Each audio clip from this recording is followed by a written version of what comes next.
নমস্কার বন্ধুরা, রিয়ার হেসেলে আপনাদের সকলকে স্বাগত জানাই।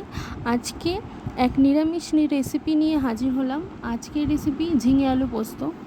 প্রথমে আলু এবং ঝিঙেটাকে আমি লম্বা করে কেটে নিয়েছি।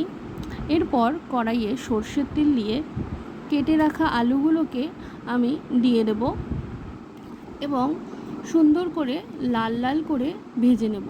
আলুগুলো আমাদের ভাজা হয়ে গেছে। এবার আমি আলুগুলোকে তুলে নেব।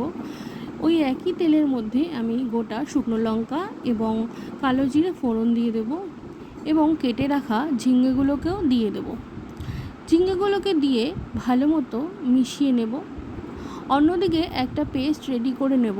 মিক্সার গ্রাইন্ডারে গোটা সর্ষে, তার সাথে বেশ খানিকটা পোস্ত এবং কয়েকটা পরিমাণ কাঁচা লঙ্কা দিয়ে তার সাথে কিছুটা পরিমাণ জল দিয়ে সুন্দর একটা পেস্ট রেডি করে নেব। কড়াইয়ে আমাদের ঝিঙেগুলো সুন্দরভাবে ভাজা হয়ে গেছে এবং এর সাথে ভেজে রাখা আলুগুলোকেও আমি দিয়ে দেব।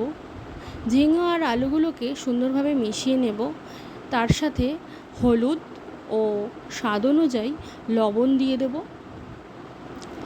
আমি যে পেস্টটি রেডি করেছিলাম সেটির সাথে বেশ খানিকটা জল দিয়ে পেস্টটিকে পাতলা করে নিয়েছি। সেটি এখন তার মধ্যে দিয়ে দেব। ঝোলটা খুব বেশি পরিমাণে রাখবেন না, একটু গাঢ় গাঢ় হলেই ভালো হয়। ঝোলটা ফুটে গেছে আমাদের।